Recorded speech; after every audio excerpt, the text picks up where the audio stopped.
Hello friends, आजच्या video session मध्ये आपण पाहणार आहोत इयत्ता 8वी मराठी पाठ 18वा जलदिंडी या प्रकरणाचा आज आपण या ठिकाणी संपूर्ण स्वाध्याय पाहणार आहोत। चला तर मित्रांनो, आजच्या व्हिडिओ सेशनला सुरुवात करूया।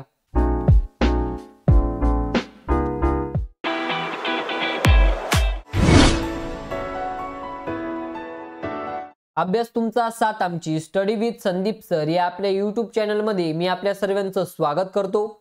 मित्रांनो, तुम्ही जर आपल्या YouTube चॅनलवर नवीन असाल तर आपल्या YouTube चॅनलला सबस्क्राइब करून सोबतच बाजूच्या बेल आयकॉनला क्लिक करून ऑल नोटिफिकेशन ऑन करा, जेणेकरून आपल्या नवनवीन स्वाध्यायाची नोटिफिकेशन तुमच्यापर्यंत पोहोचत राहील। चला तर मित्रांनो, पाहूया पहिला प्रश्न। या ठिकाणी बघा, पहिला प्रश्न आपल्याला दिलेला आहे तो म्हणजे खालील परिणाम कोणत्या घटना व कृतींचे आहेत ते या ठिकाणी आपल्याला सांगायचं आहे। बघा मित्रांनो, या ठिकाणी हा चार्ट आपल्याला दिलेला आहे। एका साइडला परिणाम व दुसऱ्या साइडला घटना व कृती आपण भरून घेतलेला आहेत। या ठिकाणी बघा, पहिला परिणाम दिलेला आहे तो म्हणजे लेखकाच्या मुलाचा चेहरा करारी दिसू लागला। या ठिकाणी घटना किंवा कृती येणार आहे मित्रांनो ती म्हणजे लेखकांनी मुलाला भिन्नट म्हणाले। त्यानंतर मित्रांनो, दुसरा परिणाम आहे तो म्हणजे नदीचे सौंदर्य आणि पाण्याचं पावित्र्य काळवडलं होतं। या ठिकाणी घटना किंवा कृती येणार आहे मित्रांनो ती म्हणजे पाण्यावर सर्व प्रकारची घाण पसरली होती। ती घाण कुजून पाण्यावर एक प्रकारची काळी साय पसरली होती।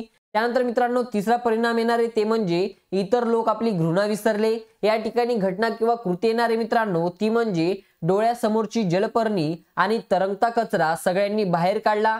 चला मित्रांनो, पाहूया पुढील प्रश्न। प्रश्न क्रमांक 2, खालील आकृती पूर्ण करा। या ठिकाणी बघा मित्रांनो, आपल्याला पाण्यातील प्रदूषित घटक ही आकृती दिलेली आहे आणि ती या ठिकाणी आपल्याला पूर्ण करायची आहे। बघा मित्रांनो, या ठिकाणी तिचं उत्तर येणार आहे ते म्हणजे पहिलं आहे प्लास्टिक पिशव्या, दुसरा आहे वाढलेली जलपर्णी, त्यानंतर तिसरा आहे काळे पडलेले खडक, त्यानंतर चौथा आहे दलदल झालेली काठावरील माती।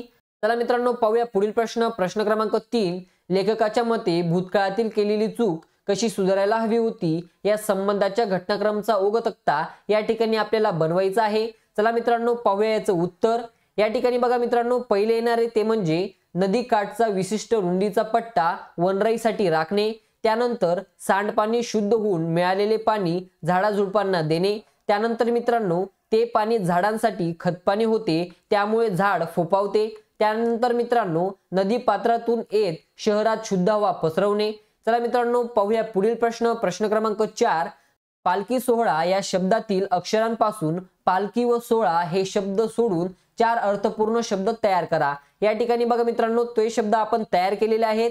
पहिला आहे पाल, दुसरा आहे लळा, तिसरा आहे खिळा, चौथा आहे लपा। चला मित्रांनो, पाहूया पुढील प्रश्न। प्रश्न क्रमांक 5, सहमत लिहा। या ठिकाणी बघा, पहिला प्रश्न आपल्याला दिलेला आहे तो म्हणजे नदीचे पाणी प्रदूषित होण्यास कारणीभूत असलेल्या मानवी कृती या ठिकाणी आपल्याला लिहायच्या आहेत। या ठिकाणी याचं उत्तर येणार आहे मित्रांनो ते म्हणजे पाऊस जर अति प्रमाणात पडत असेल तर जल प्रदूषणाला मोठ्या प्रमाणात चालना मिळते। नद्या त्यांच्या मर्यादेच्या पातळीपेक्षा वर जाऊन जमिनीवरील धूळ, घाण, कचरा, टाकाऊ पदार्थ पाण्यात जाऊन नदीचे पाणी प्रदूषित होते। पूर ही नैसर्गिक परिस्थिती जल प्रदूषणाला कारणीभूत ठरते। भरघोस पीक येण्यासाठी मोठ्या प्रमाणात रासायनिक खतांचा वापर होऊ लागला। जास्त पिकांच्या हव्यासापोटी अधिकाधिक रासायनिक खते वापरली जाऊ लागली। खतांची अतिरिक्त मात्रा शेतात जमिनीवर पडते, ती पुन्हा पावसामुळे वाहून नदी नाले यांना मिळते। नदीचे पाणी प्रदूषित होते। प्लास्टिक, केर कचरा यांच्या जलाशयातील सरमिश्रणामुळे जल प्रदूषण होतेच, पण गणपती उत्सव, विविध गावातील यात्रा, जत्रा यांमुळे देखील मोठ्या प्रमाणात नदीचे पाणी हे प्रदूषित होत असते। चला मित्रांनो, पाहूया पुढील प्रश्न। पोहायला येत असूनही लेखकाच्या मुलाला पाण्यात पडण्याची भीती वाटली, याचे तुम्हाला समजलेले कारण या ठिकाणी स्पष्ट करायचे। या ठिकाणी बघा मित्रांनो, याचं कारण येणार आहे ते म्हणजे आपल्या मुलाला हौसेने लेखकांनी नौका शिकवायला नेले।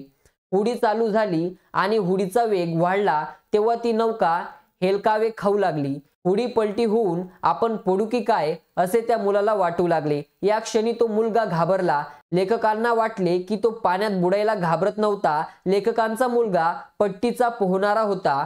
खडकवासला धरणातही पोहण्याचा त्याला आत्मविश्वास होता, मात्र या नदीचे पाणी प्रचंड घाण झालेले होते। तेथे नाना तऱ्हेचे केर कचरा, सांडपाणी, टाकाऊ पदार्थ, मलमूत्र मोठ्या प्रमाणावर पाण्यात सोडले गेले होते। अशा खराब पाण्यात कोणीही पोहणे टाळले असते। खराब पाण्यात पोहण्याची मुलाला किळस वाटली। त्या घाण पाण्याचा त्याला स्पर्श देखील नको होता, म्हणून पोहायला येत असूनही लेखकाच्या मुलाला पाण्यात पडण्याची भीती वाटली। चला मित्रांनो, पाहूया पुढील प्रश्न। जलदिंडीमध्ये सहभागी झाल्यास तुम्ही कोणती कामे आवडीने कराल ते या ठिकाणी लिहा। या ठिकाणी याचं उत्तर येणार आहे मित्रांनो, ते म्हणजे जलदिंडीमध्ये सहभागी झाल्यास मी साफसफाईचे काम अत्यंत आवडीने करेल। मला साफसफाई करायला खूप आवडते, तसेच मला पोहता देखील येते। त्यामुळे नदीच्या पाण्यात काम करत असताना कोणत्या व्यक्ती बुडत असल्यास त्याला वाचवण्याचे काम मी उत्तम प्रकारे करू शकतो। जलदिंडीच्या वेळी गोळा करण्यात येणाऱ्या कचऱ्याचे योग्य प्रकारे वर्गीकरण करण्यास मदत करेन, इत्यादी कामे मी जलदिंडीमध्ये सहभागी झाल्यास आवडीने करेल। चला मित्रांनो, पाहूया पुढील प्रश्न। या ठिकाणी पुढील प्रश्न आपल्याला दिलेला आहे, तो म्हणजे स्वतःचे हात वापर की कचरा काढायला। लेखकाच्या आईच्या या उपदेशावरून तुम्ही काय शिकाल? या ठिकाणी सोदाहरण लिहा। या ठिकाणी याचं उत्तर येणार आहे मित्रांनो, ते म्हणजे आपण जी कामे दुसऱ्यांना करायला सांगतो ती कधीच वेळेवर पूर्ण होत नाहीत। आमच्या शाळेत वर्गात आल्यावर जर समोर कचरा पडलेला दिसला तर पाटील सर स्वतः कचरा उचलायला सुरुवात करतात, मग वर्गातील सर्व मुलं कचरा उचलायला धावतात।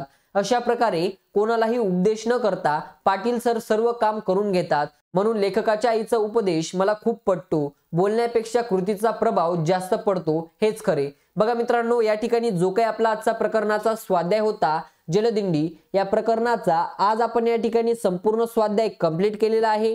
तुम्हाला आपला व्हिडिओ कसा वाटला एकदा कमेंट्स करून सांगायचंय। व्हिडिओ आवडल्यास लाईक, शेअर, सबस्क्राईब नक्कीच करा। Thanks for watching this video friends.